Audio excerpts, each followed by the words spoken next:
गर्दिश के बाद ज़ात का महवर मिला मुझे, जिससे निकल गया था वही घर मिला मुझे। जर्रे के एक जुज से खोला राज़े कायनात, कतरे की वसतों में समुंदर मिला मुझे। कितनी अजीब बात है जो चाहता था मैं, किस्मत से उस तरह का मुक़द्दर मिला मुझे। मैं था कि कैफियत के परों में कैद था, वो था कि हर लिहाज से खुलकर मिला मुझे।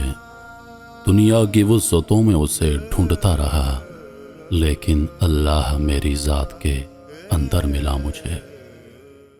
बहलोल का नाम तो आपने ज़रूर सुना होगा, जिन्हें बहलोल ताना भी कहा जाता है। आप 5वें अब्बासी खलीफा हारून रशीद के दौर मार्च 767 से मार्च 809 में एक फ़िलासफ़र, वली कामिल और तारकुद दुनिया दरवेश के तौर पर पहचाने जाते थे।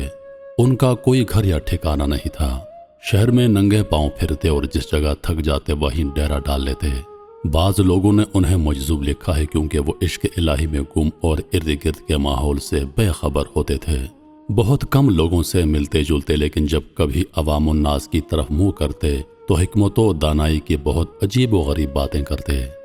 कूफा में पैदा होने वाले बहलोल का असल नाम वाहब बिन अम्र और ताल्लुक अरब कबीले बनु अमान से था। उनके वालिद छठे इमाम जाफर सादक के शागिर्द थे, लेकिन कुछ वक्त 7वें इमाम मूसा काजिम की सोबत में भी गुजारा। बहलोल का शुमार भी इमाम मूसा काजिम के पैरोकारों में होता था। एक स्याह के बारे में मशहूर था कि उसने घाट घाट का पानी पी रखा है। मुल्कों मुल्कों सफ़र के दौरान वह वहाँ के ज़हीन और काबिल लोगों की सोबत में रहा है और बड़ा फैज़ उठाया है। और अब जिस मुल्क में वो रह रहा है, वहाँ भी बड़े बड़े आलिम उसका सामना करने और उससे किसी मौजू पर गुफ्तगू करने से कतराते हैं, क्योंकि वो उस जैसा इल्म नहीं रखते। उस या की शोहरत उस मुल्क के बादशाह के कानों तक पहुँची, जहाँ वो उन दिनों क़याम पज़ीर था। बादशाह ने सोचा क्यों ना वो अपने दरबारियों की जहानत का इम्तिहान ले। उसने खामोशी से स्याह को अपने दरबार में तलब किया। उसका इल्म वज़ीरों मशीरों को ना था। बादशाह ने स्याह को दरबार में पाया तो सबसे उसका तारुफ करवाया और वज़ीरों और मशीरों की जहानत का इम्तिहान लेने की गर्ज से कहा कि वो दरबार के इमरा और मोज़िज़ीन से कुछ सवालात करे, लेकिन कोई भी स्याह को दुरुस्त जवाब न दे सका। बादशाह अपने वज़ीरों और मशीरों की नालायकी पर बहुत शर्मिंदा हुआ। उसने स्याह को रुखसत करने के बाद दरबारियों पर गुस्सा करते हुए कहा, तुम सब लोग मेरे लिए बायस से शर्मिंदगी हो। आज उस स्याह ने तुम सब को आजिज़ कर दिया। यूं मालूम होता है कि तुम उसके मुकाबले में किसी मदरसे के कोई बच्चे हो। क्या तुम में कोई भी ऐसा आलिम या फाजिल इस मुल्क में नहीं है जो उसके इल्म का जवाब दे सके? दरबारियों ने शर्म से सर झुका लिए। किसी के पास अपनी सफाई में कहने को कुछ नहीं था।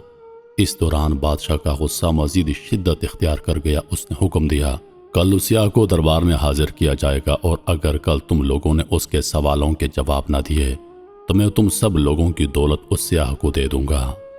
इससे कबल दरबार में हजरत बहलोल दाना भी हुआ करते थे, मगर दरबारियों ने उन्हें साजिशें करके वहां से निकलवा दिया था। बादशाह की बात सुनकर दरबारियों में खलबली मच गई। उनकी परेशानी का कोई ठिकाना न रहा। सब एक जगह जमा होकर सोचने लगे कि बादशाह के गुस्से से कैसे बचा जा सकता है। आखिर एक शख्स खुशी से बोला, दोस्तों, इस मुश्किल को हल करने के लिए हमारे पास बहलोल दाना मौजूद है। मुझे यकीन है कि वह हमारी खताएं भूल कर और तमाम रंजिशें ख़त्म करके इज्जत की खातिर उस स्याह का सामना करेगा और उसे लाजवाब कर देगा। ये सुनकर बाकी सब लोगों की जान में जान आ गई। सब लोग मिलकर बहलोल के पास पहुंचे और उससे माफ़ी चाहते हुए सारा माजरा सुना दिया। बहलोल दाना ने उन्हें तसल्ली दी और कहा कि मैं कल दरबार में ज़रूर आऊँगा। अगले रोज़ दरबार आरास्ता हुआ। वज़ीर मुशीर सब कुर्सियों पर बैठे हुए थे। बादशाह भी अपने तख्त पर बैठ चुका था। स्याह को भी एक कुर्सी पेश कर दी गई। बादशाह ने अहले दरबार पर नज़र डाली और पूछा, कौन है जो इस स्याह के सवालों के जवाब देगा?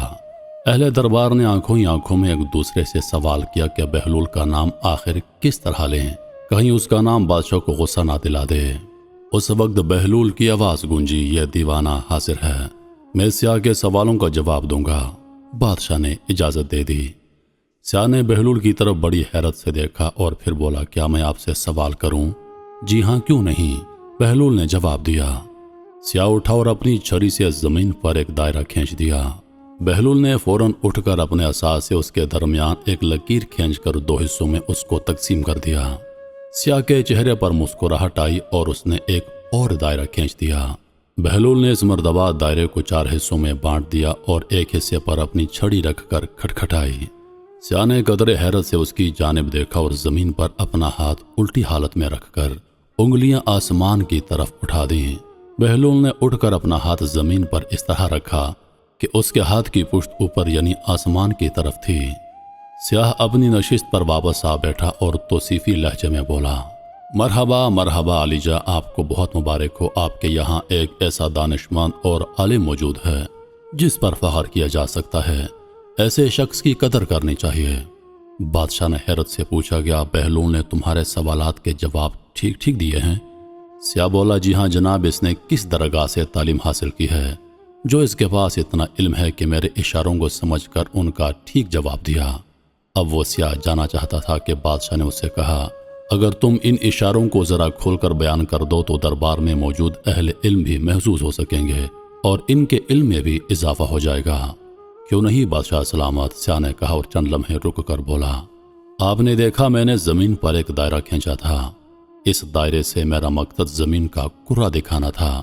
آپ کے علم فوراً سمجھ گئے اور اس نے دائرے کے 2 برابر حصے کر کے مجھ پر ظاہر کر دیا کہ میں زمین گول ہونے پر یقین رکھتا ہوں اور اس کے اسرار و رموز سے بھی واقف ہوں۔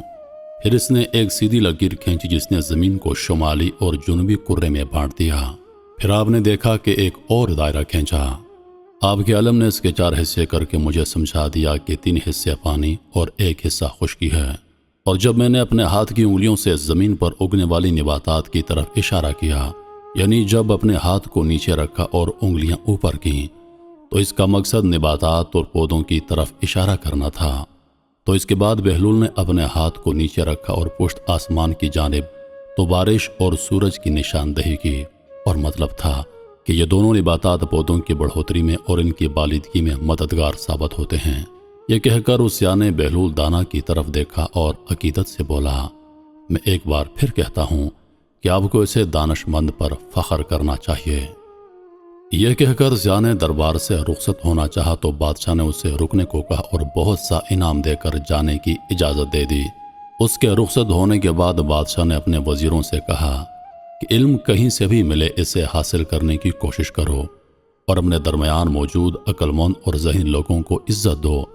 آج اسی بہلول دانا نے تمہاری عزت اور مال بچایا ہے جس کے خلاف تم لوگوں نے محاذ بنا رکھا تھا۔ تمام درباری اس پر شرمندہ ہو گئے اور بہلول کی تعریف کر کے بادشاہ کو راضی کر لیا۔ جب بہلول دربار سے رخصت ہو رہا تھا تو امراء اسے باہر چھوڑنے آئے اور عمدہ نسل کے گھوڑے پر سوار کر کے محافظوں کے ساتھ روانہ کر دیا۔